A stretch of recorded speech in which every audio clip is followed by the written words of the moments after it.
Welcome to Midnight Cases. If sleep feels distant tonight, I'm here with a true crime story to keep you company. Tell me where you're listening from, and if this helps you rest, please subscribe. This is episode 87. Let's begin. I'm going to tell you a story about a kindergarten teacher who was beloved by her students, about a husband who reported his wife missing after she failed to come home from work, and about how investigators discovered that a seemingly devoted spouse had actually strangled his wife and hidden her body while staging an elaborate disappearance. In January 2020, 29-year-old Jennifer Dullos lived in New Canaan, Connecticut with her 5 children. She was going through a difficult divorce from her husband, Fotis Dullos, and had moved out with the kids while the custody battle continued. On May 24, 2019, Jennifer dropped her children at school and returned home. She was never seen again. When Jennifer didn't show up to pick up her children from school that afternoon, friends immediately knew something was wrong. Jennifer was an extremely devoted mother who would never miss picking up her kids. Her estranged husband, Fotis, became the immediate focus of the investigation as police began searching for Jennifer. Investigators found Jennifer's car abandoned in a park near her home. Inside her house and garage, they discovered evidence of a violent struggle.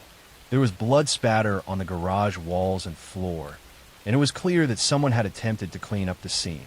The amount of blood suggested that whoever had been injured was unlikely to have survived. Police obtained surveillance footage from Hartford, Connecticut, about an hour away from New Canaan.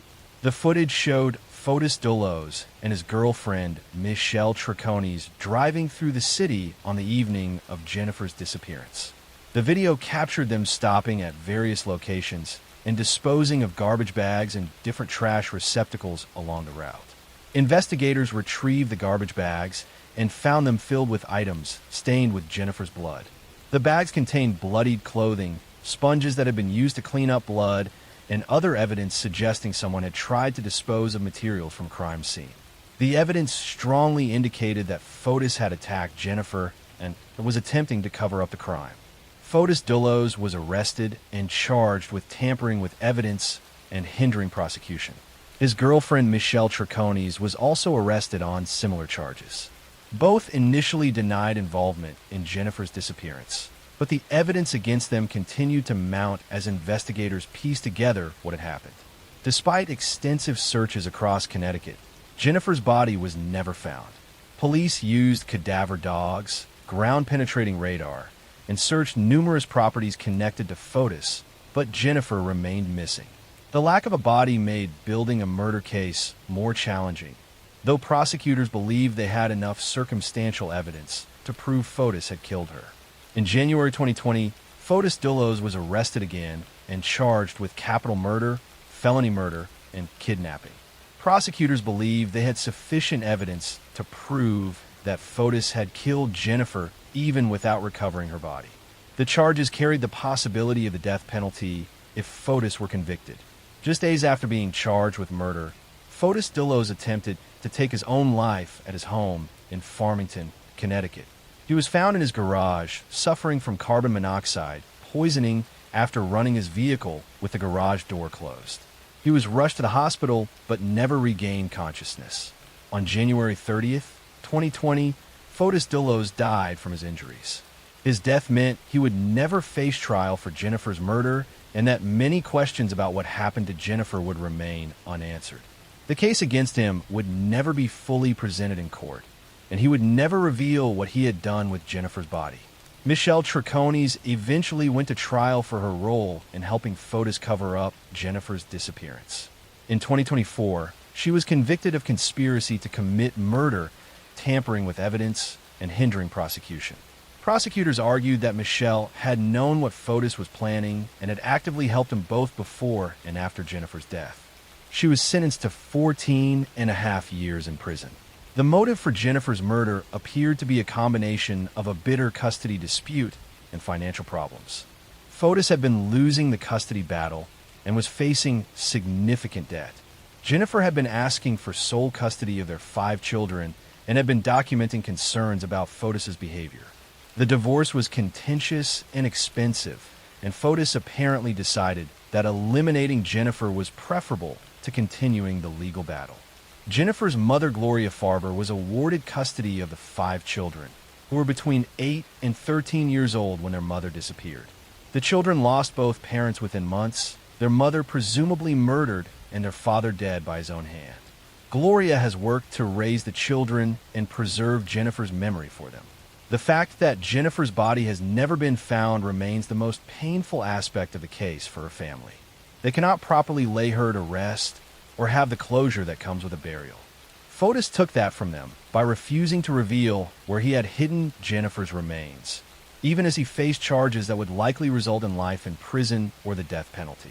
Jennifer Dullos was a writer who loved literature and was devoted to her 5 children. She had found the courage to leave a difficult marriage and was fighting for custody because she believed it was in her children's best interest.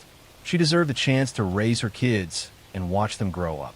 Instead, she was killed by someone who saw her as an obstacle rather than as the mother of his children.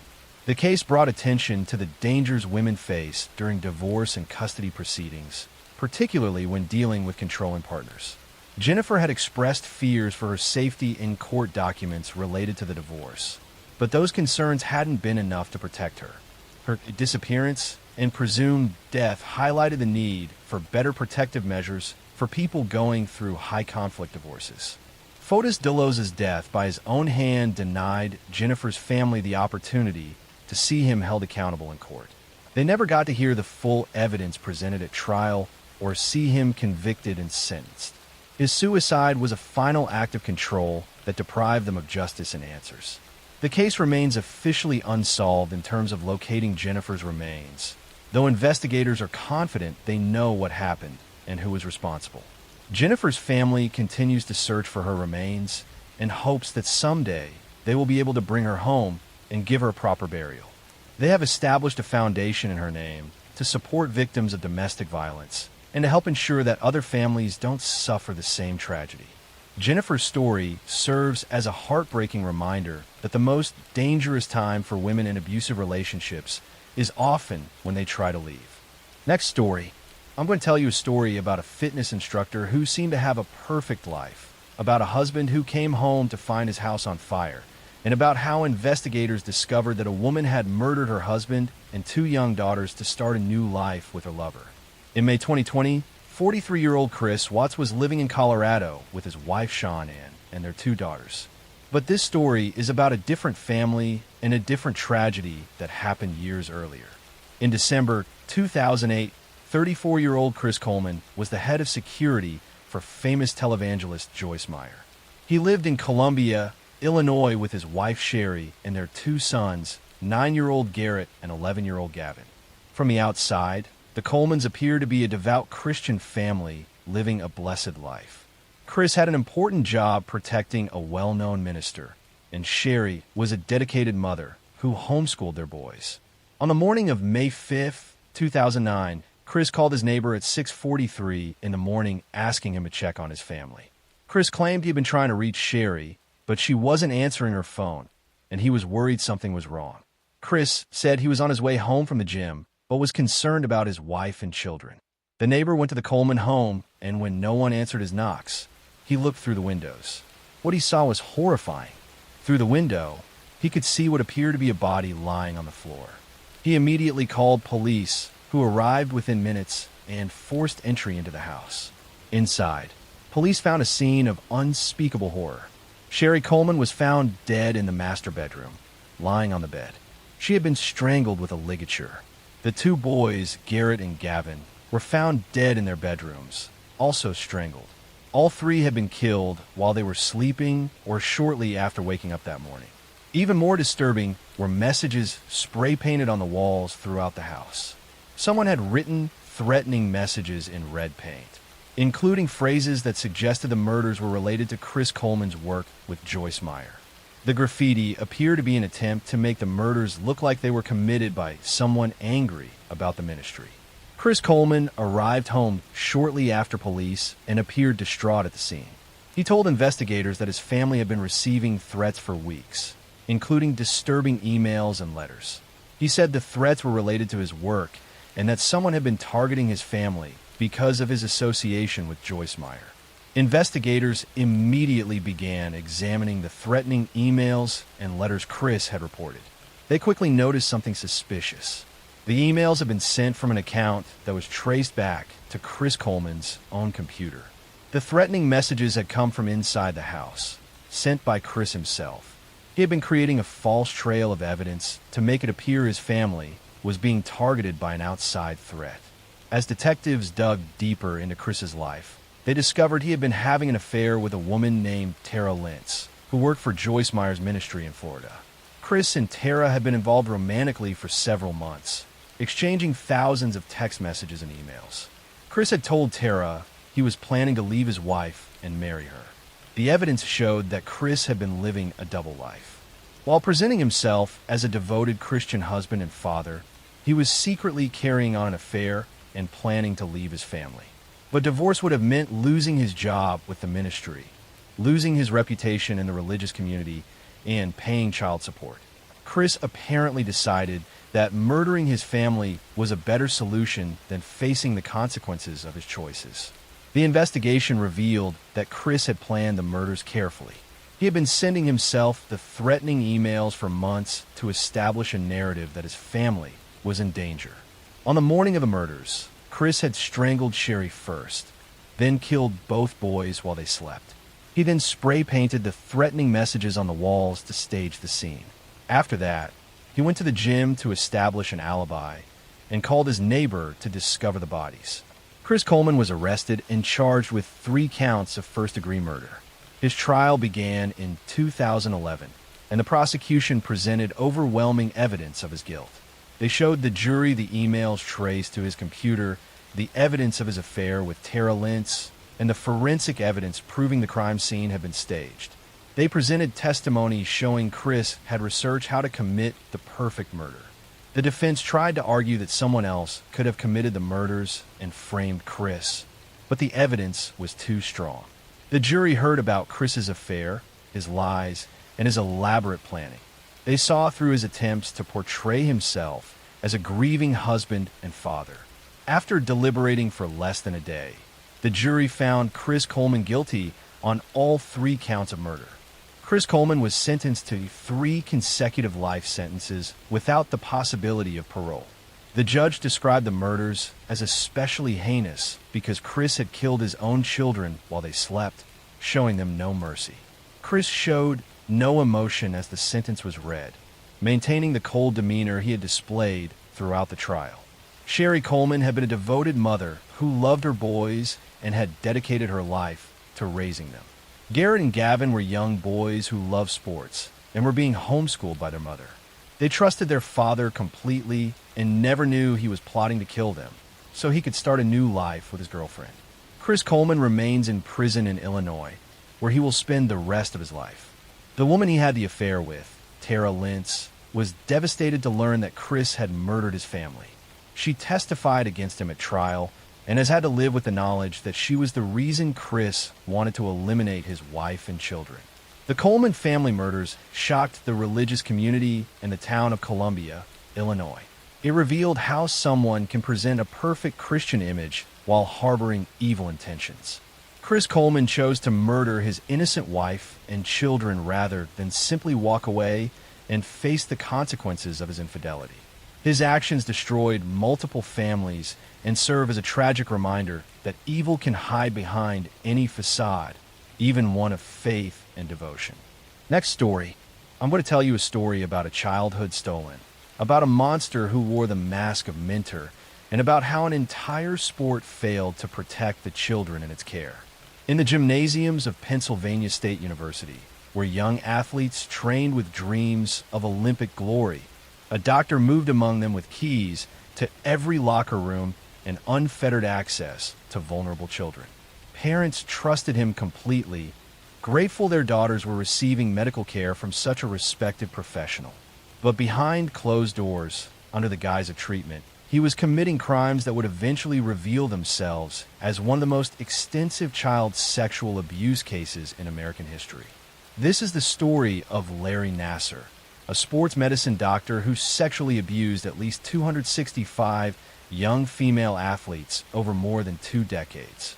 Between 1992 and 2016, he used his position as team doctor for USA Gymnastics and Michigan State University to assault girls as young as 6 years old, disguising his abuse as legitimate medical treatment.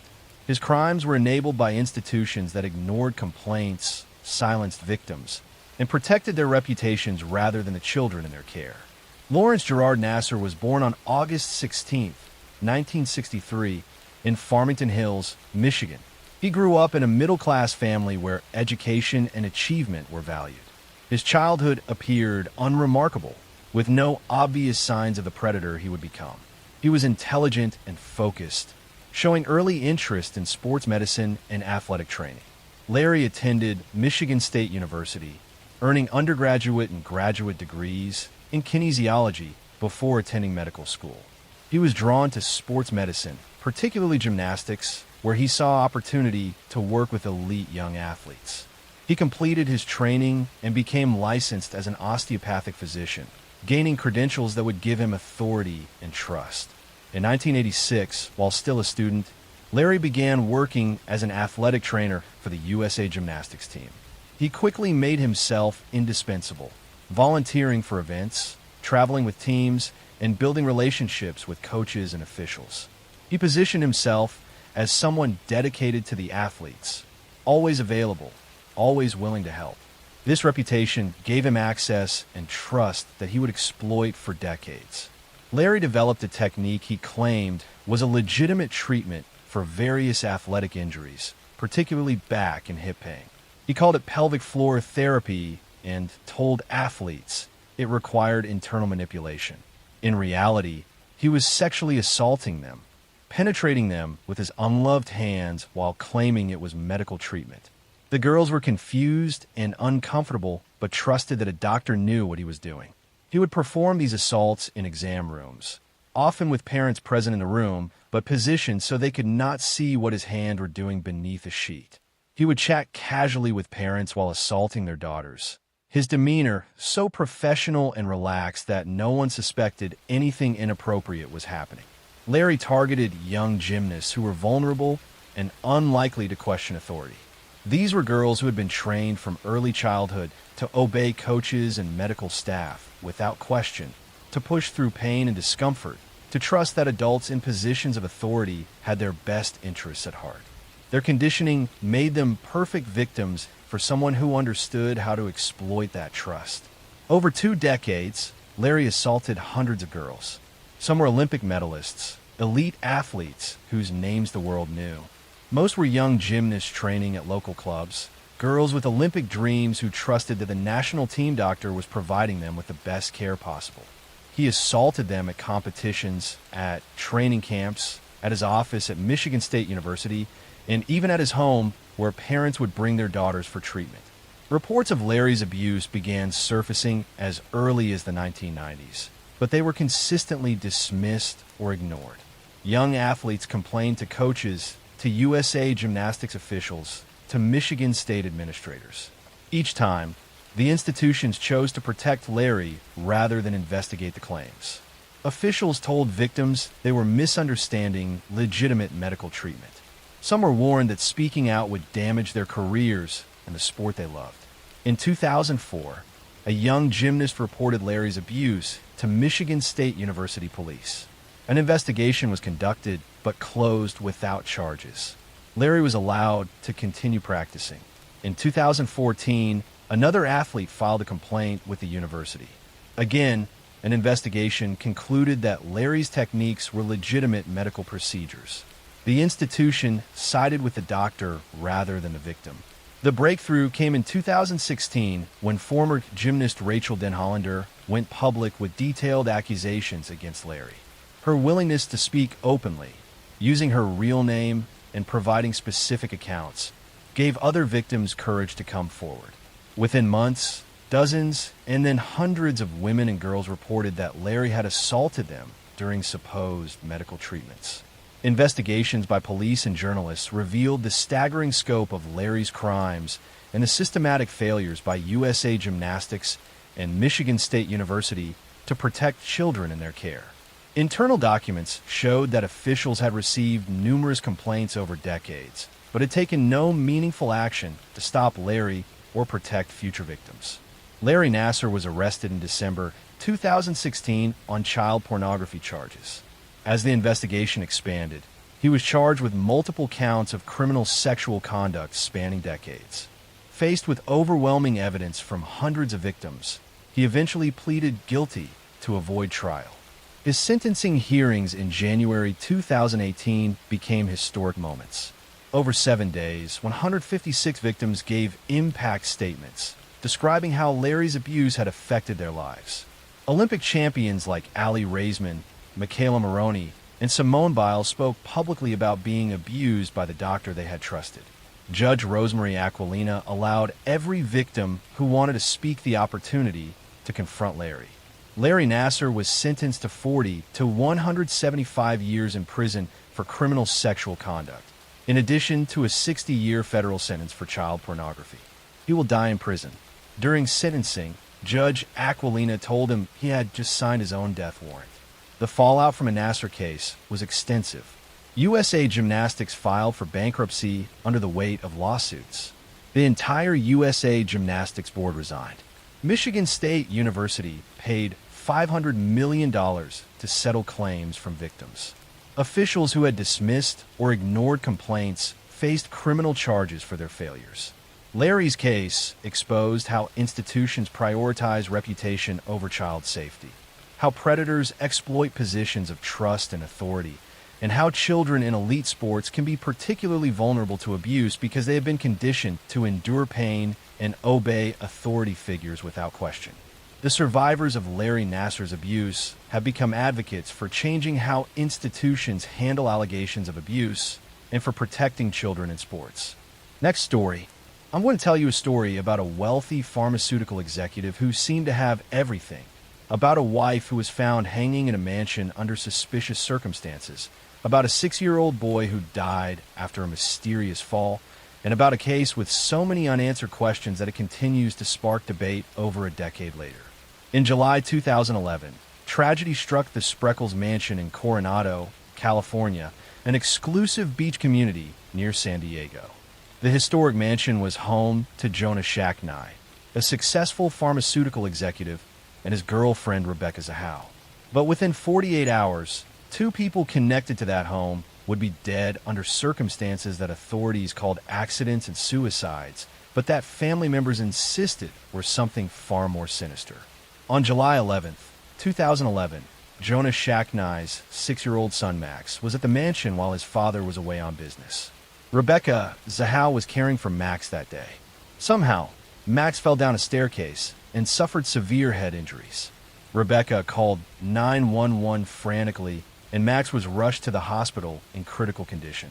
He would remain on life support, clinging to life as his family gathered at the hospital praying for a miracle. 2 days later, on July 13, 2011, while Max was still in the hospital fighting for his life, another tragedy occurred at the mansion. Early that morning, Jonah's brother Adam Shacknai, who was staying at a guest house on the property, called 911 reporting that he had found Rebecca Zahau hanging from a balcony of the main house. She was naked, with her hands tied behind her back and her feet bound together. A strange message was painted in black on a door. She saved him. Can you save her? Police and investigators arrived at the mansion and began examining the scene. Within hours, authorities made a stunning announcement. They declared that Rebecca Zahau's death was a suicide.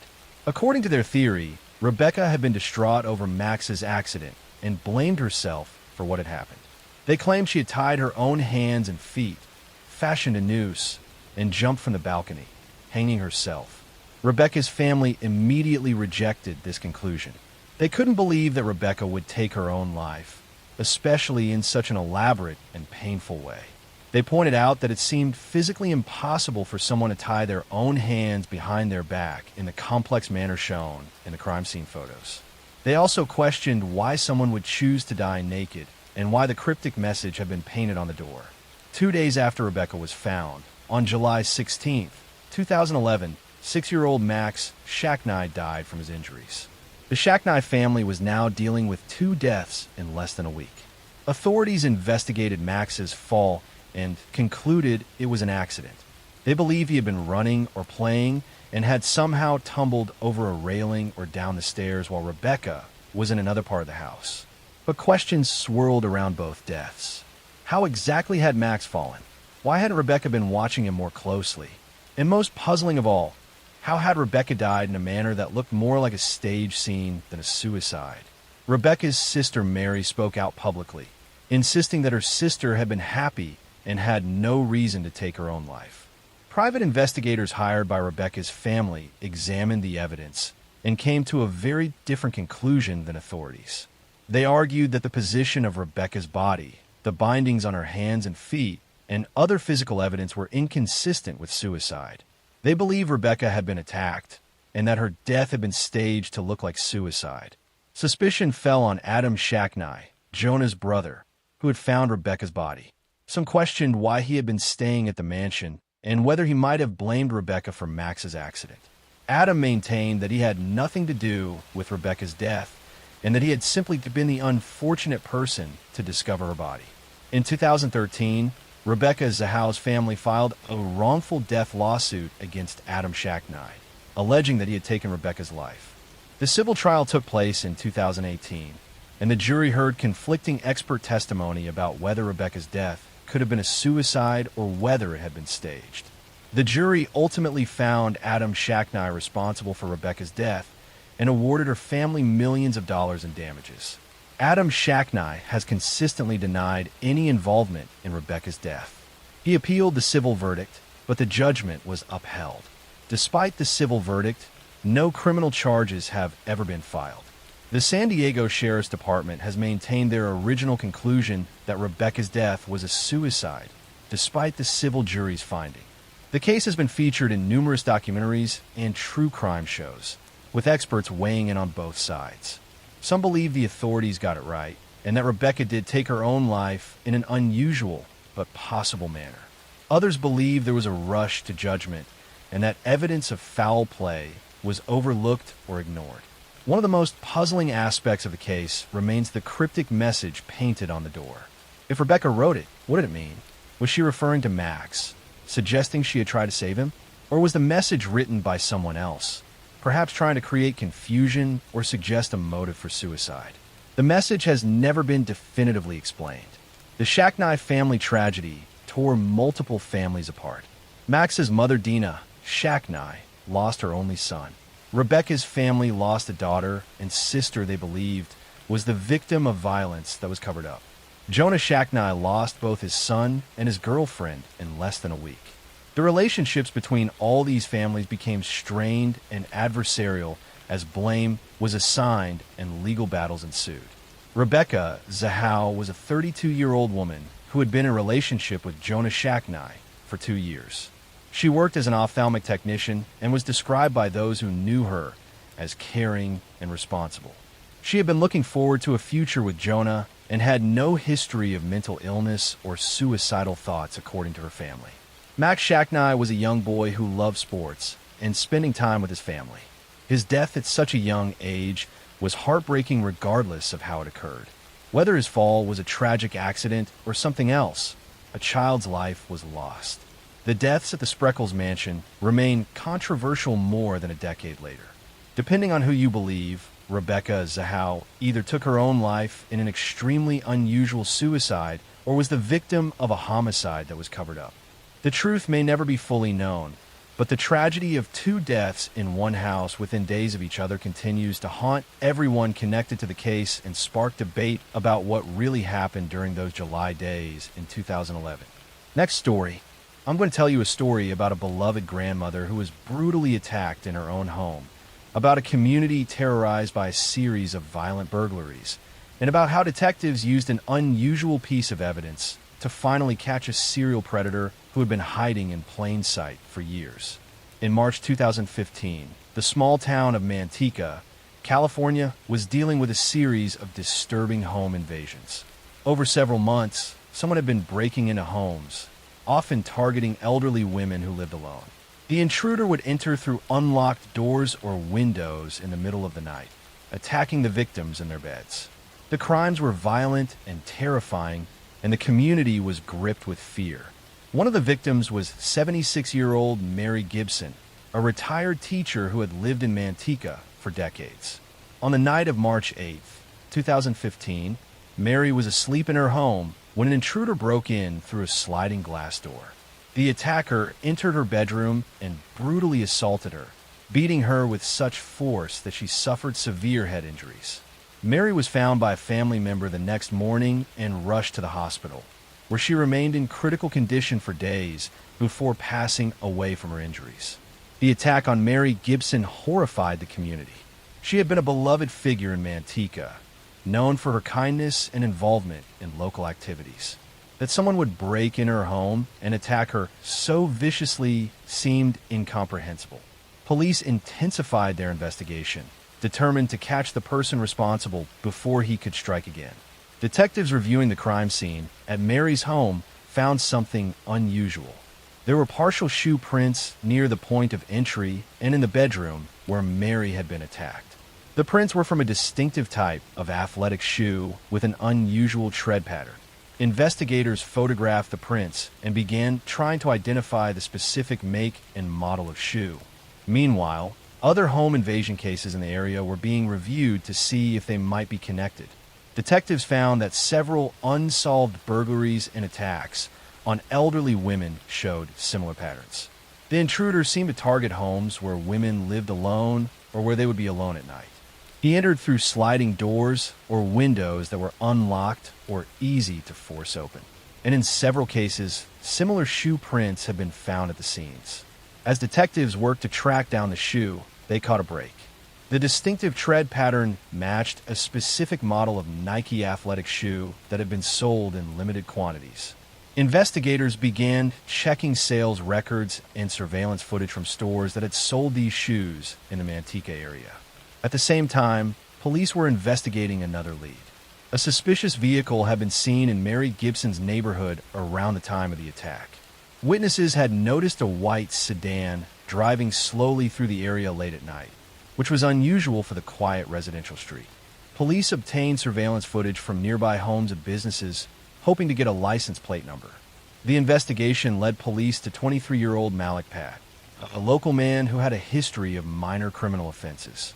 Detectives discovered that Pat owned a white sedan matching the description of the vehicle seen near Mary's home. They also learned that Pat had recently purchased the exact model of Nike shoes whose prints had been found at multiple crime scenes. Police obtained a search warrant for Pat's home and vehicle. Inside, they found the Nike shoes with the distinctive tread pattern. When compared to the prints from Mary Gibson's home and other crime scenes, they were a perfect match. Detectives also found items that had been stolen from several of the burglary victims, providing further evidence linking Pat to multiple crimes. DNA evidence collected from some of the crime scenes was also tested against Pat's DNA. The results showed matches, placing him at the scenes where elderly women had been attacked.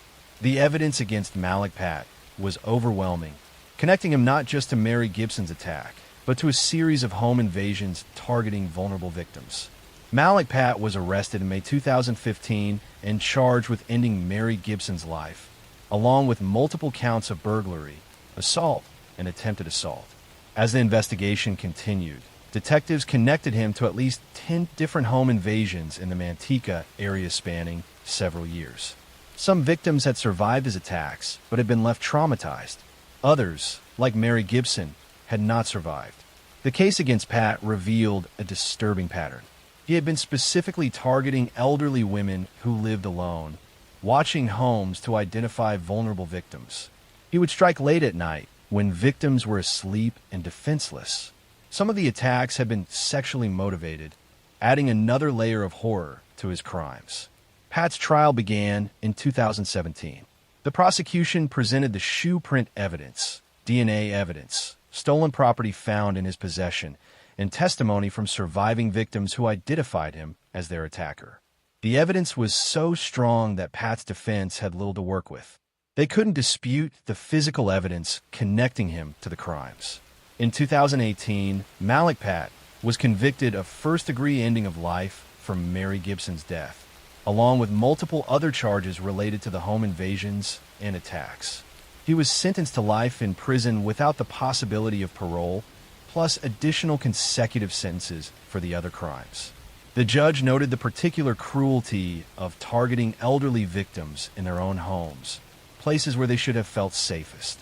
Mary Gibson's family spoke at the sentencing, describing the pain of losing their mother and grandmother in such a violent way. They talked about how Mary had been independent and strong right up until the end, and how it was unbearable to think of her final moments of terror. They expressed relief that Pat would never be able to hurt anyone else. The other victims who had survived Pat's attacks also gave impact statements. They described the lasting trauma of being attacked in their own beds, the fear that haunted them even after moving to new homes, and the nightmares that persisted years later. Many of the elderly victims said they never felt safe again after being violated in such a personal way. The case highlighted the vulnerability of elderly people living alone and the importance of home security measures. Police encouraged residents to secure doors and windows, install security systems, and check on elderly neighbors regularly. The Manteca community came together to support the victims and implement neighborhood watch programs to prevent similar crimes. Malik Pat remains in prison, where he will spend the rest of his life. The Nike shoe print that helped catch him became a key piece of evidence in forensic investigations, demonstrating how even small details at a crime scene can lead to solving cases. Mary Gibson and the other victims deserve to feel safe in their own homes, but instead they encountered a predator who saw their vulnerability as an opportunity. While justice was served through Pat's conviction, the trauma he inflicted on his victims and their families will never fully heal. Next story. I'm going to tell you a story about a young nursing student who had just started her career, about a neighbor who offered to help with a broken taillight, and about how a chance traffic stop led to the discovery of one of the most chilling abduction cases in recent history. In July 2016, 21-year-old Carl Shaw Freeland Williams was walking home in Philadelphia when she was suddenly grabbed by a stranger and dragged into a car.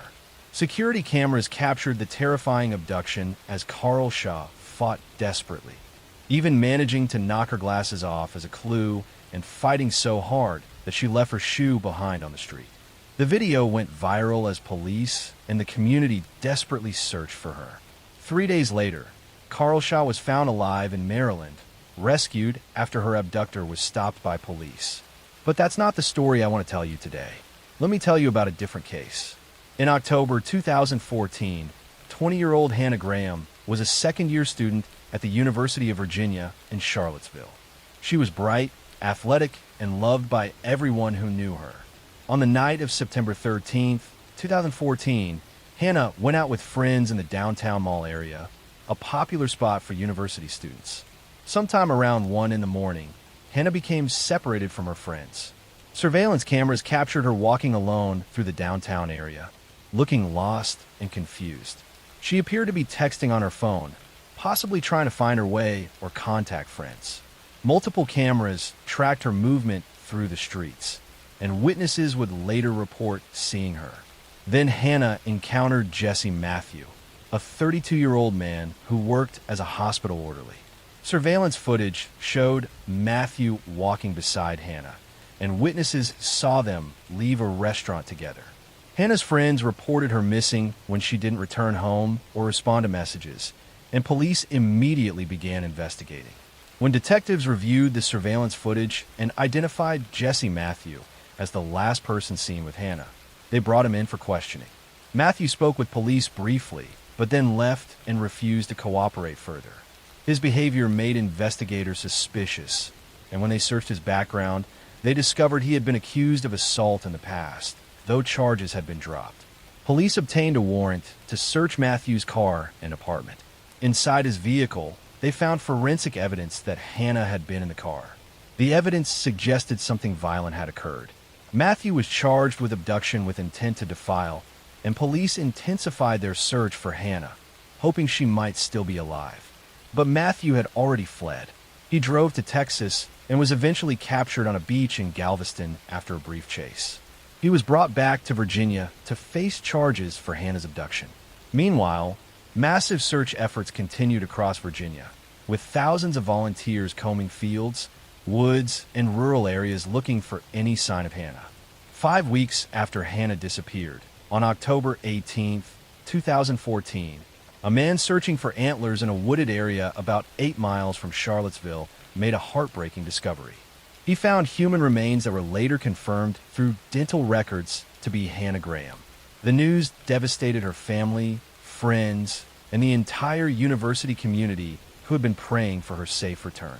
As investigators continued examining Jesse Matthews' background, they made a disturbing connection to another case. In 2009, a Virginia Tech student named Morgan Harrington had disappeared after attending a concert in Charlottesville. Her remains had been found months later in a remote area. DNA evidence for Morgan's case had never matched anyone in criminal databases, but when Matthews' DNA was entered into the system, it matched evidence from Morgan Harrington's case. The realization was shocking. Jesse Matthews had taken the lives of at least 2 young women, both college students in Charlottesville, 5 years apart. Investigators began looking at other unsolved cases to see if Matthew might be connected to additional crimes. They discovered he had been employed at several universities over the years and had a history of assault allegations that had never resulted in convictions. In March 2015, Jesse Matthews was charged with first-degree ending of life in Hannah Graham's case and was also charged with taking Morgan Harrington's life. The evidence against him was strong, including DNA evidence, forensic evidence from his car, and the timeline of his movements on the night Hannah disappeared. Rather than face trial, Jesse Matthews decided to plead guilty. In March 2016, he pleaded guilty to taking both Hannah Graham's and Morgan Harrington's lives. He was sentenced to 4 consecutive life sentences, ensuring he would never be released from prison. During the proceedings, he showed little emotion and offered no real explanation for why he had committed these terrible crimes. Hannah Graham's parents spoke at the sentencing, describing their daughter's dreams and the future that had been stolen from her. Hannah had wanted to help people and was studying to become a doctor. She was kind, compassionate, and full of life.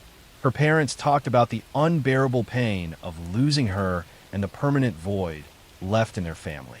Morgan Harrington's parents, who had spent 5 years wondering what had happened to their daughter and who had taken her life, finally had answers. While the truth brought some closure, it couldn't undo years of grief and uncertainty. Morgan had been a talented artist and musician with a bright future ahead of her. The cases of Hannah Graham and Morgan Harrington led to changes in how universities handle campus safety and how information about assault allegations is shared between institutions. Jesse Matthews had moved between different jobs at universities, and previous allegations had not prevented him from gaining employment where he would have access to young women. The University of Virginia and Virginia Tech both strengthened their safety protocols, increased late-night transportation options for students, and improved lighting and security camera coverage in areas where students frequently traveled. The cases became tragic examples of why campus safety must be taken seriously. Jesse Matthews remains in prison, serving his life sentences. He will never be released and will die behind bars. The families of Hannah and Morgan have worked to honor their daughter's memories by advocating for campus safety improvements and supporting other families who have lost children to violence. Hannah Graham and Morgan Harrington were young women with their whole lives ahead of them. They were students pursuing their dreams, daughters loved by their families, and friends cherished by those who knew them. They both encountered Jesse Matthews during vulnerable moments, and he saw them not as people, but as victims. Their cases serve as heartbreaking reminders of the importance of staying aware, traveling in groups when possible, and the devastating consequences when predators are allowed to move through society unchecked until they finally strike. Next story. I'm going to tell you a story about a loving father who took his family on a camping trip, about a little girl who vanished in the middle of the night, and about a case that has haunted Australia for over 40 years with questions that remain unanswered to this day. In December 1980, the Beaumont family from Adelaide, Australia, was well aware of the dangers that could befall children. Just 14 years earlier, the infamous Beaumont children had disappeared from a beach, a case that had terrified parents across the nation. But when 7-year-old Cheryl Grimmer vanished from a beach changing room in broad daylight, it proved that even the most cautious families weren't safe from tragedy. Actually, let me tell you a different story. In January 1966, the Beaumont children, 9-year-old Jane, 7-year-old Arna, and 4-year-old Grant, went to Glenelg Beach in Adelaide for a day of fun in the sun. Their mother Nancy dropped them off with money for lunch and told them to catch the bus home by 2 in the afternoon. The children never came home. Witnesses reported seeing the 3 children playing on the beach with a tall, blond man in his 30s. The children seemed comfortable with him, and he appeared to be buying them treats and playing with them. Several people noticed the man because he was paying so much attention to the children, but no one thought anything was wrong at the time. The children seemed happy and willing participants in whatever activities they were doing with this stranger. When the children didn't return home by 2 o'clock, their mother Nancy became concerned. By 4 in the afternoon, she was frantic. She and her husband Jim went to the beach to search for their children, but found no trace of them. Police were called, and a massive search began that would become one of the largest in Australian history. Investigators quickly established a timeline of the children's movements that day. They had been seen at a local bakery buying meat pies with a £1 note, even though their mother had only given them coins. Someone had given them more money. They had been seen playing near the beach, changing rooms with a blonde man. Then, sometime in the early afternoon, they simply vanished. The case captured national attention. Thousands of volunteers searched parks, beaches, and vacant lots. Police received hundreds of tips and followed up on every lead. Psychics offered their services. The entire nation was gripped by the mystery of what had happened to the 3 Beaumont children. Police focused their investigation on the mysterious blonde man seen with the children. Multiple witnesses came forward with descriptions, and a police sketch was created. The man was described as being in his mid-30s, tall and thin, with a lean face and sun-bleached blonde hair. He was wearing swimming trunks and appeared very comfortable with children. Detectives theorized that the man had groomed the children over time, possibly encountering them on previous visits to the beach and building their trust gradually. The children's willingness to accept money and food from him and to spend hours in his company suggested they felt safe with him. This led investigators to believe the perpetrator was someone who understood how to manipulate children and make them feel comfortable. Despite the extensive investigation and the numerous witnesses, police were never able to identify the blonde man. Over the years, various suspects emerged, but none could be definitively linked to the disappearance. The case went cold, though it has never been officially closed and remains open to this day. One suspect who drew significant attention was a man named Harry Phipps, a local factory owner who died in 2004. Phipps had been known to visit Glenelg Beach and fit some aspects of the description. Former employees came forward years later saying they believed Phipps had been involved in the disappearances. However, despite extensive investigation, no physical evidence ever linked him to the crime. Another person of interest was Derek Ernest Percy, a convicted child killer who was in prison for taking the life of a young girl at a different beach. Percy had been in the area around the time of the Beaumont children's disappearance and fit the general description. He was questioned multiple times about the case, but never confessed, and died in prison in 2013 without ever being charged in connection with the Beaumont case. The disappearance had a profound impact on Australian society. Parents became more cautious about letting their children play unsupervised. The case became a reference point for an entire generation. The moment when childhood innocence was lost and stranger danger became a real and terrifying concept. The names Jane, Arna, and Grant Beaumont became synonymous with every parent's worst nightmare. For Jim and Nancy Beaumont, the disappearance of their children destroyed their lives. They spent decades hoping for answers, following up on tips, and never giving up the belief that their children might someday be found. Jim Beaumont said in interviews that he believed the children had been taken by someone who wanted children of their own, and he held out hope they might still be alive somewhere, unaware of their true identities. Nancy Beaumont maintained hope for many years, but eventually came to accept that her children were likely deceased. The couple's marriage struggled under the weight of the tragedy. and they eventually separated, though they remained connected by their shared loss. Jim Beaumont lived until 2020, passing away at 97 years old without ever learning what happened to his children. Over the decades, there have been multiple searches based on tips and theories. Properties have been excavated, locations have been searched with ground-penetrating radar, and numerous leads have been followed. In 2018, police conducted a search of a factory site that had belonged to Harry Phipps, but no remains were found. Each time a new search is announced, the case returns to the headlines, and a new generation learns about the 3 children who vanished from the beach. The Beaumont children case remains one of Australia's most enduring mysteries. Despite one of the most extensive investigations in the country's history, despite thousands of tips and multiple suspects, no one has ever been charged, and the children's remains have never been found. The case changed how Australians viewed child safety and remains a cautionary tale about the dangers children can face. Jane, Arna, and Grant Beaumont went to the beach on a summer day for what should have been a fun outing. They were responsible children who knew to catch the bus home and had done so many times before. But on that day, they encountered someone who saw them not as children with families and futures, but as victims. Their disappearance left a hole in their family and in the Australian consciousness that has never been filled.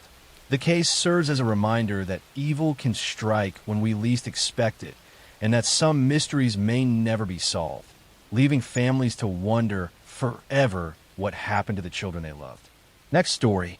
I'm going to tell you a story about a popular college athlete who seemed to have a bright future, about a young woman who was brutally attacked and left for dead, and about how a case of mistaken justice led to the wrong man spending years in prison while the real perpetrator walked free. In July 1984, Jennifer Thompson was a 22-year-old college student in Burlington, North Carolina. She was bright, independent, and focused on her studies. One night, a man broke into her apartment and attacked her at knife point. During the horrifying assault, Jennifer tried to stay calm and focused on memorizing every detail of her attacker's face. She studied his features carefully, determined that if she survived, she would be able to identify him and bring him to justice. Jennifer managed to escape through a window and immediately went to police. She worked with investigators to create a composite sketch of her attacker. She was certain she would recognize him if she saw him again. Her memory of his face was burned into her mind from those terrifying moments when she had studied him so carefully. A few days later, police showed Jennifer a photo lineup of potential suspects. She looked through the photos and identified Ronald Cotton as her attacker. She was absolutely certain it was him. When she later picked Ronald out of a physical lineup, she felt confident she had identified the right man. Ronald Cotton was arrested and charged with the attack. Ronald Cotton was a 22-year-old man who lived in the area and had a minor criminal record. He maintained his innocence from the moment of his arrest, insisting he had never seen Jennifer before and had nothing to do with the attack. He had an alibi for the night of the crime, but it wasn't strong enough to overcome Jennifer's confident identification. At trial in 1985, Jennifer testified with absolute certainty that Ronald Cotton was the man who had attacked her. She looked him in the eye and identified him without hesitation. Her confidence was powerful and convincing to the jury. Despite Ronald's protests of innocence and his alibi witnesses, he was convicted and sentenced to life in prison plus 54 years. Ronald continued to maintain his innocence from prison. He filed appeals, but they were denied. Jennifer, meanwhile, was certain justice had been served. She had looked her attacker in the face, memorized his features, and successfully identified him. She felt relief that the man who had terrorized her was behind bars. But then something happened that would change everything. While in prison, Ronald Cotton heard other inmates talking about the crimes he had been convicted of. One inmate in particular, Bobby Poole, seemed to know details about the attacks that only the real perpetrator would know. Bobby Poole even looked similar to Ronald Cotton, enough that they could be mistaken for each other. Ronald's lawyers discovered this information and demanded a new trial. In 1987, Ronald Cotton got his second trial. This time, Bobby Poole was brought into the courtroom. Jennifer Thompson was asked if Bobby Poole could have been her attacker instead of Ronald Cotton. She looked at both men and still identified Ronald Cotton with certainty. Bobby Poole was not the man who had attacked her, she testified. It was Ronald Cotton. Once again, Ronald Cotton was convicted and sent back to prison. It seemed the case was closed. Jennifer had identified him twice, in multiple lineups and in 2 trials. How could she be wrong when she was so certain? Ronald Cotton spent years in prison, nearly 11 years total, continuing to insist he was innocent. Then in 1995, DNA testing technology had advanced enough to test evidence from the crime scene.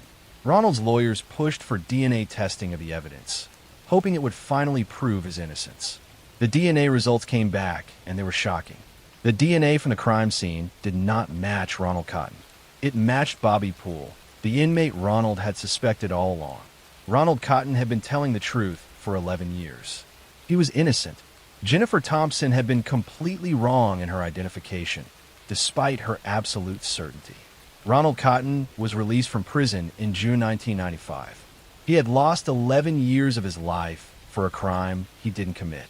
The real perpetrator, Bobby Poole, was already in prison for other attacks, so he was charged with Jennifer's assault as well.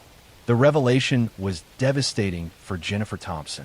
She had been so certain, so confident in her identification. She had testified twice, looking Ronald Cotton in the eye and declaring him to be her attacker. But she had been wrong. Her memory, despite her best efforts to be accurate, had failed her. An innocent man had suffered because of her mistaken identification. Jennifer struggled with immense guilt. She had done everything right as a victim. She had tried to memorize her attacker's face. She had worked with police. She had testified in court. But despite her best intentions and her certainty, she had identified the wrong man. The realization that memory could be so unreliable was crushing. In a remarkable turn of events, Jennifer Thompson eventually reached out to Ronald Cotton. She wanted to apologize and somehow make amends for what he had suffered because of her mistaken identification. Ronald, showing incredible grace and forgiveness, agreed to meet with her. Their meeting was emotional and healing for both of them. Ronald told Jennifer that he didn't blame her. She had been a victim trying to bring her attacker to justice. The real fault lay with a criminal justice system that relied too heavily on eyewitness identification without understanding how unreliable human memory could be. Jennifer and Ronald developed an unlikely friendship. They began speaking together at conferences and events about wrongful convictions and the problems with eyewitness identification. They wrote a book together called Picking Cotton about their experiences and their journey toward forgiveness and understanding. Their story became one of the most powerful examples of why eyewitness testimony, even when given with absolute certainty, can be dangerously unreliable. Studies have shown that memory is not like a video recording.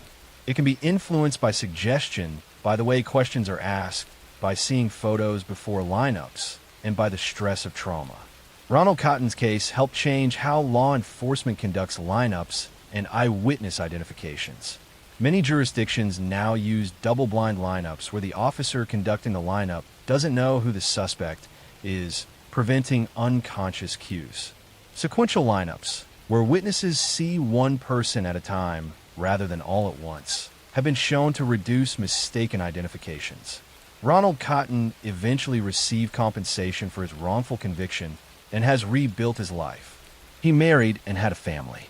Jennifer Thompson has dedicated herself to criminal justice reform and educating people about the problems with eyewitness testimony. Their story is a powerful reminder that even with the best intentions, human memory can fail us. Jennifer Thompson was a brave victim who tried to do everything right, and Ronald Cotton was an innocent man who suffered terribly. Together, their experience has helped prevent other wrongful convictions and shown the importance of forensic evidence like DNA testing in criminal cases. Next story, I'm going to tell you a story about a childhood stolen, about a monster who wore the mask of Mentor, and about how an entire sport failed to protect the children in its care. In the gymnasiums of Pennsylvania State University, where young athletes trained with dreams of Olympic glory, a doctor moved among them with keys to every locker room and unfettered access to vulnerable children. Parents trusted him completely, grateful their daughters were receiving medical care from such a respected professional. But behind closed doors, under the guise of treatment, he was committing crimes that would eventually reveal themselves as one of the most extensive child sexual abuse cases in American history. This is the story of Larry Nassar, a sports medicine doctor who sexually abused at least 265 young female athletes over more than 2 decades. Between 1992 and 2016, he used his position as team doctor for USA Gymnastics and Michigan State University to assault girls as young as 6 years old, disguising his abuse as legitimate medical treatment. His crimes were enabled by institutions that ignored complaints, silenced victims, and protected their reputations rather than the children in their care. Lawrence Gerard Nassar was born on August 16, 1963, in Farmington Hills, Michigan. He grew up in a middle-class family where education and achievement were valued. His childhood appeared unremarkable, with no obvious signs of the predator he would become. He was intelligent and focused, showing early interest in sports medicine and athletic training. Larry attended Michigan State University, earning undergraduate and graduate degrees in kinesiology before attending medical school. He was drawn to sports medicine, particularly gymnastics, where he saw opportunity to work with elite young athletes. He completed his training and became licensed as an osteopathic physician, gaining credentials that would give him authority and trust. In 1986, while still a student, Larry began working as an athletic trainer for the USA Gymnastics team. He quickly made himself indispensable, volunteering for events, traveling with teams, and building relationships with coaches and officials. He positioned himself as someone dedicated to the athletes, always available, always willing to help. This reputation gave him access and trust that he would exploit for decades. Larry developed a technique he claimed was a legitimate treatment for various athletic injuries, particularly back and hip pain. He called it pelvic floor therapy and told athletes it required internal manipulation. In reality, he was sexually assaulting them, penetrating them with his unloved hands while claiming it was medical treatment. The girls were confused and uncomfortable, but trusted that a doctor knew what he was doing. He would perform these assaults in exam rooms, often with parents present in the room, but positioned so they could not see what his hands were doing beneath a sheet. He would chat casually with parents while assaulting their daughters. His demeanor so professional and relaxed that no one suspected anything inappropriate was happening. Larry targeted young gymnasts who were vulnerable and unlikely to question authority. These were girls who had been trained from early childhood to obey coaches and medical staff without question, to push through pain and discomfort, to trust that adults in positions of authority had their best interests at heart. Their conditioning made them perfect victims for someone who understood how to exploit that trust. Over 2 decades, Larry assaulted hundreds of girls. Some were Olympic medalists, elite athletes whose names the world knew. Most were young gymnasts training at local clubs, girls with Olympic dreams who trusted that the national team doctor was providing them with the best care possible. He assaulted them at competitions, at training camps, at his office at Michigan State University, and even at his home where parents would bring their daughters for treatment. Reports of Larry's abuse began surfacing as early as the 1990s, but they were consistently dismissed or ignored. Young athletes complained to coaches, to USA Gymnastics officials, to Michigan State administrators. Each time, the institutions chose to protect Larry rather than investigate the claims. Officials told victims they were misunderstanding legitimate medical treatment. Some were warned that speaking out would damage their careers in the sport they loved. In 2004, a young gymnast reported Larry's abuse to Michigan State University police. An investigation was conducted but closed without charges. Larry was allowed to continue practicing. In 2014, another athlete filed a complaint with the university. Again, an investigation concluded that Larry's techniques were legitimate medical procedures. The institution sided with the doctor rather than the victim. The breakthrough came in 2016 when former gymnast Rachel Den Hollander went public with detailed accusations against Larry. Her willingness to speak openly, using her real name and providing specific accounts, gave other victims courage to come forward. Within months, dozens and then hundreds of women and girls reported that Larry had assaulted them during supposed medical treatments. Investigations by police and journalists revealed the staggering scope of Larry's crimes and the systematic failures by USA Gymnastics and Michigan State University to protect children in their care. Internal documents showed that officials had received numerous complaints over decades, but had taken no meaningful action to stop Larry or protect future victims. Larry Nassar was arrested in December 2016 on child pornography charges. As the investigation expanded, he was charged with multiple counts of criminal sexual conduct spanning decades. Faced with overwhelming evidence from hundreds of victims, he eventually pleaded guilty to avoid trial. His sentencing hearings in January 2018 became historic moments. Over 7 days, 156 victims gave impact statements describing how Larry's abuse had affected their lives. Olympic champions like Ali Raisman, Michaela Maroney, and Simone Biles spoke publicly about being abused by the doctor they had trusted. Judge Rosemary Aquilina allowed every victim who wanted to speak the opportunity to confront Larry. Larry Nassar was sentenced to 40 to 175 years in prison for criminal sexual conduct, in addition to a 60-year federal sentence for child pornography. He will die in prison. During sentencing, Judge Aquilina told him he had just signed his own death warrant. The fallout from a Nassar case was extensive. USA Gymnastics filed for bankruptcy under the weight of lawsuits. The entire USA Gymnastics board resigned. Michigan State University paid $500 million to settle claims from victims. Officials who had dismissed or ignored complaints faced criminal charges for their failures. Larry's case exposed how institutions prioritize reputation over child safety, how predators exploit positions of trust and authority, and how children in elite sports can be particularly vulnerable to abuse because they have been conditioned to endure pain and obey authority figures without question. The survivors of Larry Nassar's abuse have become advocates for changing how institutions handle allegations of abuse and for protecting children in sports. Next story. I'm going to tell you a story about power, silence, and the cost of speaking the truth. It is the story of how an industry built on dreams and fame allowed one man to control women's futures through fear. This is the story of Harvey Weinstein and the system that helped him stay untouchable for decades. For years, Harvey Weinstein was one of the most powerful figures in Hollywood. As the co-founder of Miramax and later the Weinstein Company, he produced dozens of award-winning films that shaped modern cinema. He stood on the stages of the Academy Awards, shaking hands with actors, directors, and politicians. His name appeared in movie credits alongside some of the greatest titles of the 1990s and 2000s. To the public, he was the man who made stars. Inside the industry, he was feared. Weinstein's story began in Queens, New York, where he and his brother Bob grew up in a working-class family. In the 1970s, the two founded Miramax, naming it after their parents, Miriam and Max. They began by distributing small independent films, slowly building a reputation for bringing daring stories to mainstream audiences. By the 1990s, Miramax was a powerhouse.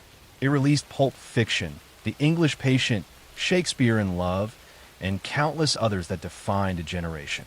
But behind the scenes, Harvey Weinstein ruled through intimidation.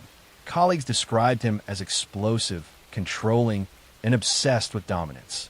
He shouted at assistants, humiliated executives, and demanded absolute loyalty.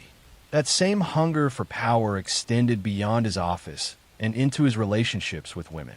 In hotel suites, production offices, and film festivals, Weinstein used his position to lure aspiring actresses and employees into situations where he could exploit them. He would promise career opportunities, auditions, or roles, but once alone, he would corner them, harass them, or assault them. Many women described the same routine, a meeting about work that turned into pressure, coercion, and threats. For years, the rumors spread quietly. Agents warned their clients to be careful. Some assistants tried to speak up, but were silenced by non-disclosure agreements or fear of losing their careers. Hollywood's culture of secrecy made it easy for him to operate.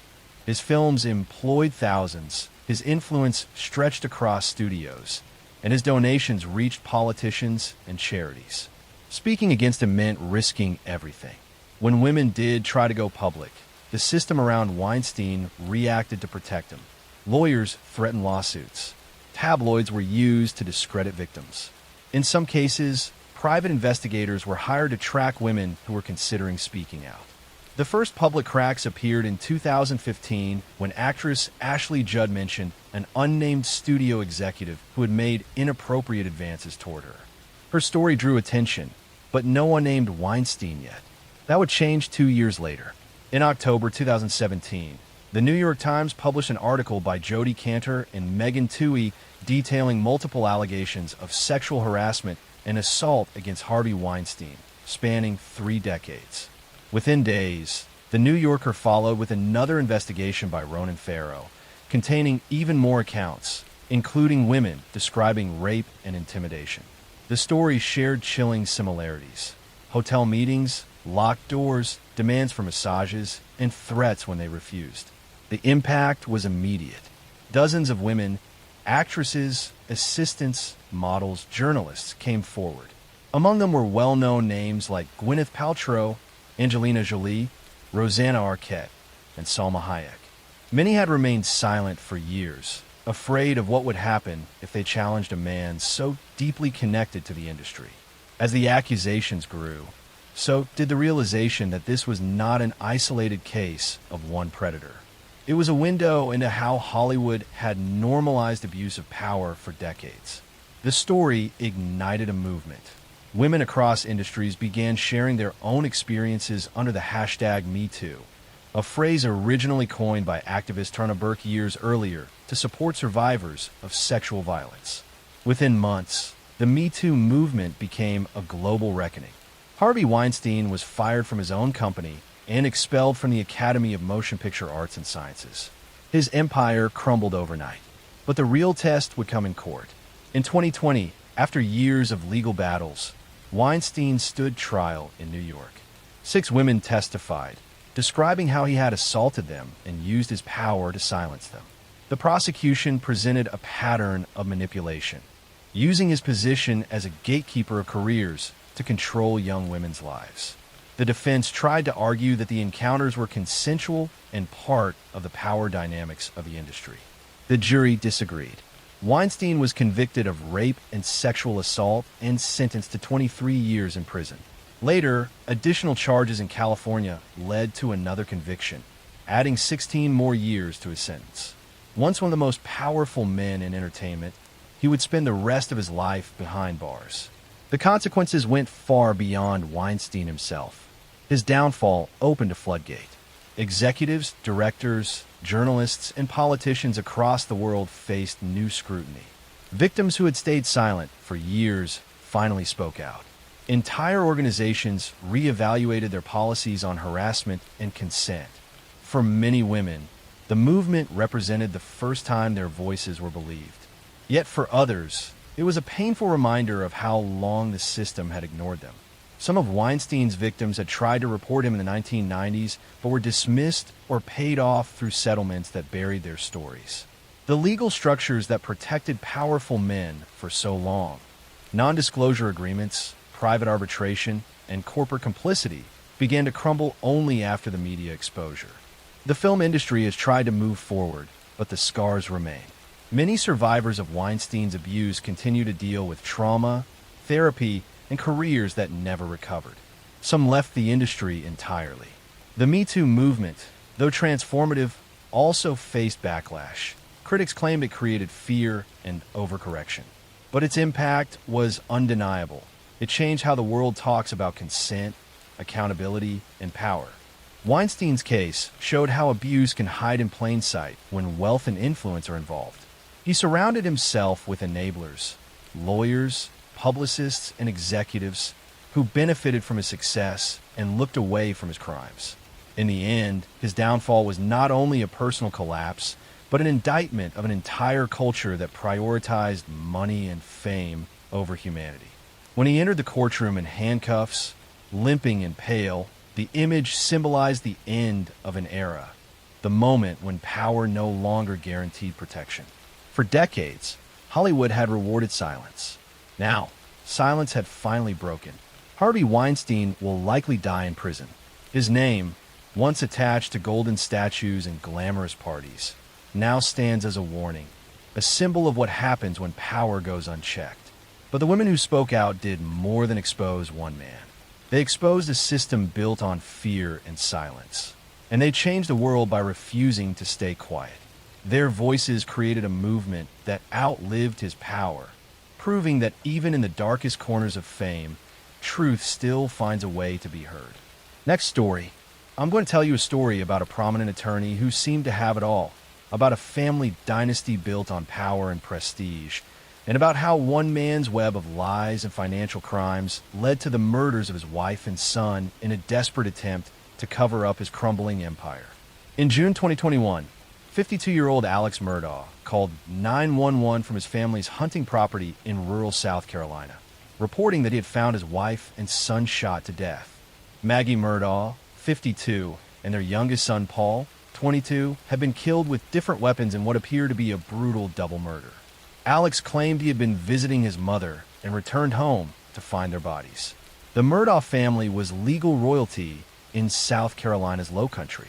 For 3 generations, Murdaughs had served as the elected prosecutor for the region, wielding enormous power and influence.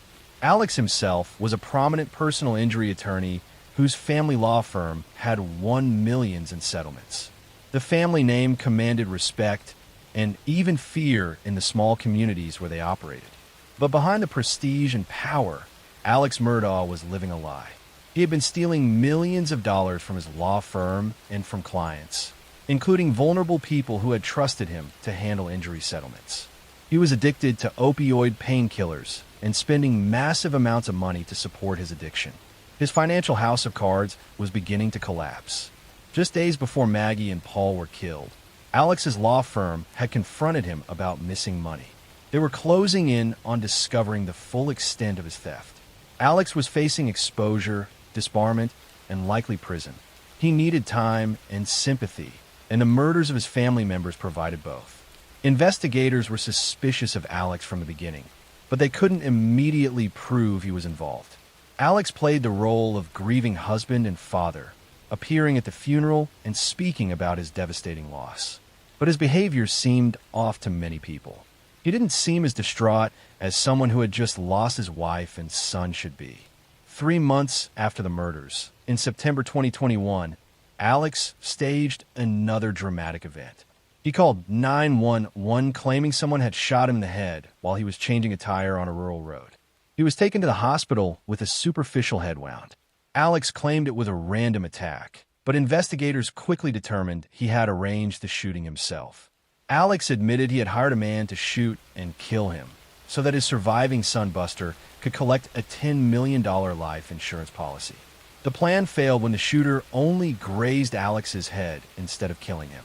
This bizarre incident increased suspicion about Alex's involvement in his wife and son's deaths and exposed more of his deception. As investigators dug deeper into Alex's life, they uncovered a stunning pattern of fraud.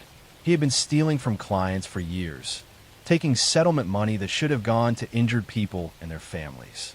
He had stolen from the family of his longtime housekeeper who had died in a fall at the Murdaugh home, promising to help them get a settlement, but keeping the money for himself. In July 2022, Alex Murdaugh was finally arrested and charged with murdering Maggie and Paul.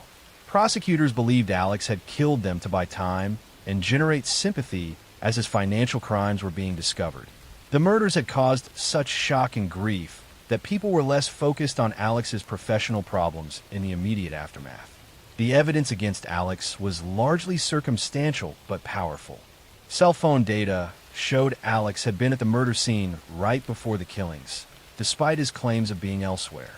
A video recorded by Paul on his phone just minutes before the murders captured Alex's voice at the scene, contradicting his alibi. Alex had lied repeatedly about his whereabouts that night. Forensic evidence showed that Alex had gunshot residue on his clothing. Financial records showed his desperate situation, and the timing of the murders, coming just as his theft was being discovered, provided a clear motive. Prosecutors argue that Alex had sacrificed his own family to save himself from exposure. Alex's trial began in January 2023 and became a media sensation, broadcast live across the nation. The prosecution presented evidence of Alex's financial crimes, his lies, and his presence at the murder scene. They showed how Alex had systematically stolen from vulnerable clients and how the discovery of these crimes had created a motive for murder. The defense argued that Alex was a loving father and husband who, despite his flaws and addiction, would never harm his family. They suggested that someone else might have committed the murders, possibly related to a previous incident involving Paul. In 2019, Paul had been charged in a boating accident that killed a 19-year-old girl, and the defense suggested someone seeking revenge might have targeted the family.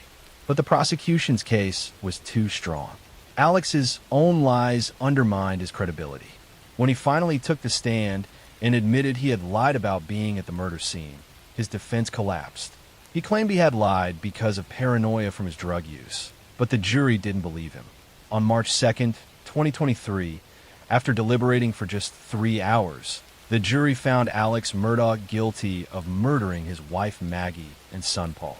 The courtroom was packed with people who had been victimized by Alex's financial schemes and with family members of those who had died in the boat crash involving Paul. The verdict brought some measure of justice, though it couldn't undo the damage Alex had caused. The judge sentenced Alex Murdaugh to 2 consecutive life sentences without the possibility of parole. Alex would spend the rest of his life in prison for killing his own family members in a desperate attempt to cover up his crimes. The Murdaugh dynasty that had controlled the legal system in South Carolina for nearly a century ended with Alex in prison and his family destroyed. Maggie Murdaugh had been a devoted wife and mother who loved her family and was active in her community. Paul Murdaugh was a young man who had made mistakes but was trying to deal with the consequences of the boating accident. Both deserved to live, to have futures, to continue their lives.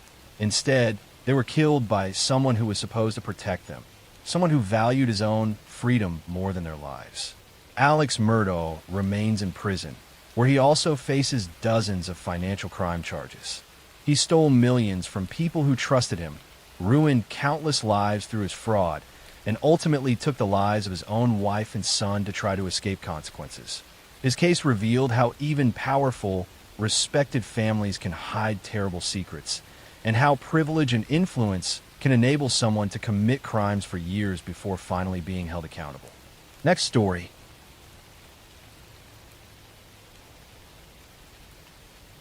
I'm going to tell you a story about a young woman who went to a party with friends, about a night of drinking that turned deadly, and about how one man's decision to drive drunk ended multiple lives and changed families forever. In June 2013, 22-year-old Jacqueline Saburito was driving home from a birthday party in Austin, Texas, when her life changed forever. A car, traveling in the opposite direction, suddenly swerved into her lane and hit her vehicle head-on. The impact was devastating, and Jacqueline's car immediately burst into flames. 2 of her friends died at the scene, and Jacqueline was trapped in the burning vehicle for nearly a minute before being pulled out by rescue workers. The driver who caused the crash was 18-year-old Reggie Stepe, and he was severely intoxicated. Stepe had been at a party drinking heavily and had gotten behind the wheel despite being far over the legal limit. Witnesses said his car had been weaving across the road before the collision. When police tested his blood alcohol level after the crash, it was more than twice the legal limit. Jacqueline survived the initial crash, but the burns she suffered were catastrophic. Over 60% of her body was burned, with the most severe damage to her face and hands. She spent months in the hospital undergoing dozens of painful surgeries. Doctors had to amputate several of her fingers. Her face was so severely burned that her features were completely disfigured. She would require ongoing medical care for the rest of her life. The 2 friends who died in the crash were Laura Guerrero and Natalia Bennett, both young women in their early 20s who had been looking forward to their futures. They died instantly when Steffi's car slammed into them. Their families were left to grieve, while also watching Jacqueline fight for her life in the hospital.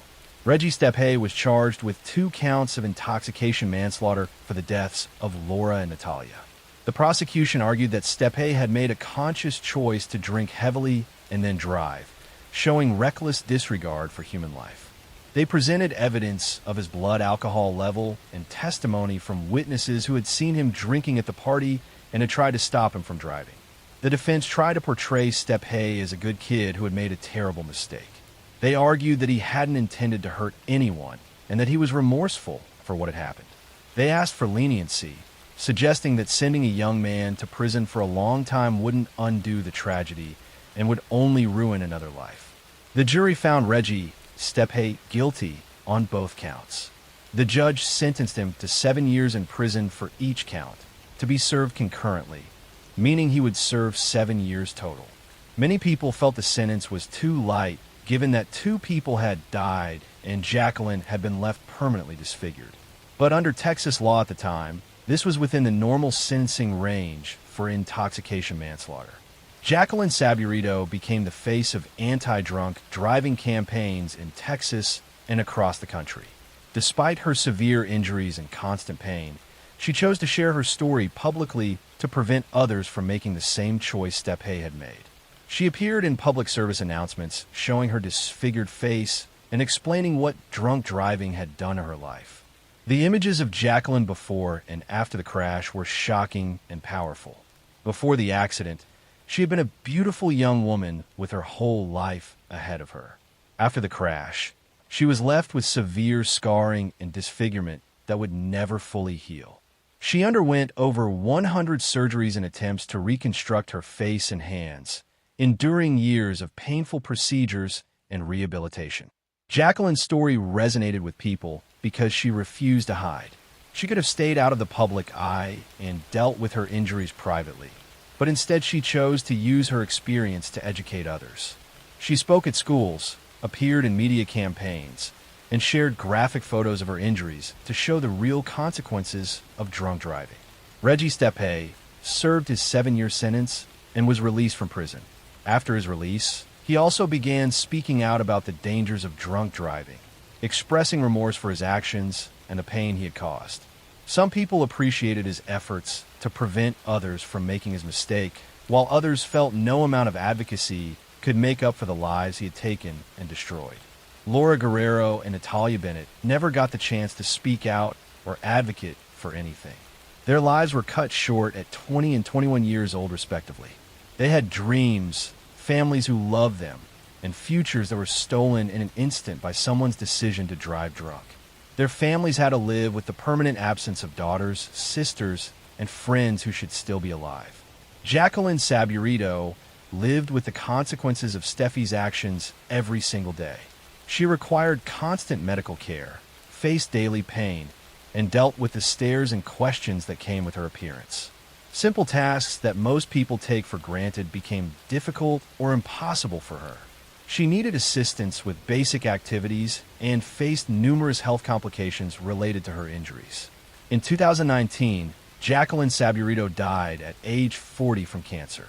Her death was not directly related to the crash injuries, but her compromised health from years of surgeries and medical treatments may have made fighting the disease more difficult. Her death was mourned by many who had been inspired by her courage and advocacy. The case of Jacqueline Saburito and the crash caused by Reggie Stepe became one of the most well-known examples of the devastating consequences of drunk driving. The before and after photos of Jacqueline were used in driver's education classes and anti-drunk driving campaigns around the world. Her willingness to show her injuries and share her pain educated millions of people about why getting behind the wheel while intoxicated is never worth the risk. Drunk driving remains a serious problem despite decades of awareness campaigns and stricter laws. Every year, thousands of people die in crashes caused by intoxicated drivers, and many more are seriously injured. Jacqueline's story served as a powerful reminder that drunk driving doesn't just potentially kill the drunk driver. It destroys innocent lives and leaves survivors with permanent consequences. The tragedy also highlighted how lenient sentencing can be for drunk driving cases, even when people die. 7 years in prison for taking 2 lives and permanently disfiguring another person struck many as inadequate justice. The case sparked discussions about whether drunk driving laws and penalties need to be even stricter to truly deter people from making this deadly choice.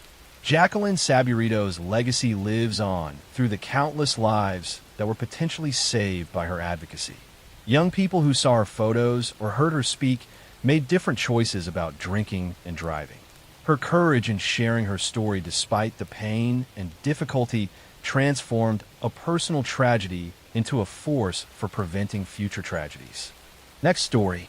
I'm going to tell you a story about a popular high school student who was planning her future, about a former boyfriend who couldn't accept that their relationship was over, and about how one young man's obsession led to a brutal crime that devastated a small Arizona community. In May 2008, 30-year-old Travis Alexander was a successful motivational speaker and salesman living in Mesa, Arizona. He was active in his Mormon church and was known for his charisma and positive energy. Travis had been in an on and off relationship with a woman named Jody Arias, and though they had broken up, Jody continued to maintain contact with him. On June 4th, 2008, Travis's friends became concerned when he missed an important conference call and wasn't responding to messages. This was completely unlike Travis, who was always reliable about his work commitments. Friends went to his house to check on him and made a horrifying discovery. Travis was dead in his shower, and the scene was one of extreme violence. Travis had been stabbed 27 times, his throat had been slashed from ear to ear, and he had been shot in the head. The level of violence was shocking and suggested this was a crime of passion rather than a random attack. Blood evidence throughout the bathroom and bedroom told the story of a prolonged and brutal attack. Travis had clearly fought for his life. Investigators found a camera in the washing machine at Travis's home. When they examined the deleted photos on a memory card, they discovered images from the day of the attack. The photos showed Travis in the shower, apparently taken during what seemed like an intimate photo session. Then there were accidental photos taken during the attack, including images that appeared to show Travis's body being dragged and a photo that captured what looked like Jody Arias' leg. Police immediately focused on Jody Arias as their primary suspect. When they questioned her, Jody initially denied being at Travis's house that day, claiming she hadn't seen him in months. But when confronted with the photographic evidence, she changed her story. Now, she claimed 2 intruders had broken into Travis's home and attacked him while she was there, and she had fled in fear for her life. Investigators didn't believe this story either. The evidence showed no signs of a break-in or any other people being involved. Jody's palm print was found in blood at the scene. Her DNA was mixed with Travis's blood in multiple locations. Her rental car showed evidence she had been in Arizona despite her claims of being elsewhere. The physical evidence overwhelmingly pointed to Jody being the sole person responsible. Jody Arias was arrested in July 2008 and charged with first-degree murder. Over the months leading up to trial, she would change her story yet again. This time, she claimed that she had killed Travis in self-defense after he attacked her in a rage. She painted Travis as abusive and violent, saying she had been forced to defend herself. The trial began in January 2013 and became a media sensation, broadcast live on television and followed by millions. The prosecution presented evidence that Jody had been obsessed with Travis and couldn't accept that he wanted to end their relationship. They showed text messages and emails demonstrating that Jody had been stalking Travis, sneaking into his house, and showing up uninvited. Travis had told friends he was afraid of Jody. Prosecutors argued that Jody had driven from her home in California to Arizona, bringing weapons with her, intending to kill Travis. She had arrived at his house and convinced him to take intimate photos in the shower. Then, when he was vulnerable and not expecting an attack, she had stabbed him repeatedly. When he continued to fight back, she slashed his throat and shot him to ensure he was dead. Jody took the stand in her own defense, spending 18 days testifying. She claimed Travis had been physically and sexually abusive throughout their relationship, and that on the day of his death, he had attacked her after she dropped his camera. She said everything that happened was in self-defense, and that she only remembered fragments of the attack because she had blacked out from fear. The prosecution tore apart Jody's testimony during cross-examination. They pointed out the numerous lies she had told, the changing stories, and a lack of any evidence supporting her abuse claims. They showed that the nature of Travis's wounds proved he had been the victim, not the aggressor. He had defensive wounds showing he had tried to protect himself. The attack had been sustained and vicious, not the actions of someone defending themselves. In May 2013, the jury found Jodi Arias guilty of first-degree murder, determining that the killing had been premeditated. The verdict brought some measure of justice for Travis's family, who had sat through months of testimony hearing Jodi make false accusations about their loved one while he couldn't defend himself. During the penalty phase, the jury was unable to reach a unanimous decision on whether Jodi should receive the death penalty or life in prison. A second penalty phase jury also deadlocked. Finally, in April 2015, the judge sentenced Jodi Arias to life in prison without the possibility of parole. Travis Alexander was 30 years old when his life was stolen. He was a successful motivational speaker who helped others improve their lives. He had dreams of marriage and family. He was loved by friends and had a bright future ahead of him. His only mistake was getting involved with Jodi Arias, someone who became dangerously obsessed with him. Jodi Arias remains in prison in Arizona, where she will spend the rest of her life. She continues to maintain that she acted in self-defense, despite the overwhelming evidence of premeditation and the brutal nature of the attack. Travis's family has worked to preserve his memory and counteract the false narrative Jodi created about him during the trial. The case became one of the most notorious trials in recent American history, demonstrating the dangers of obsessive relationships and the violence that can result when someone refuses to accept that a relationship is over.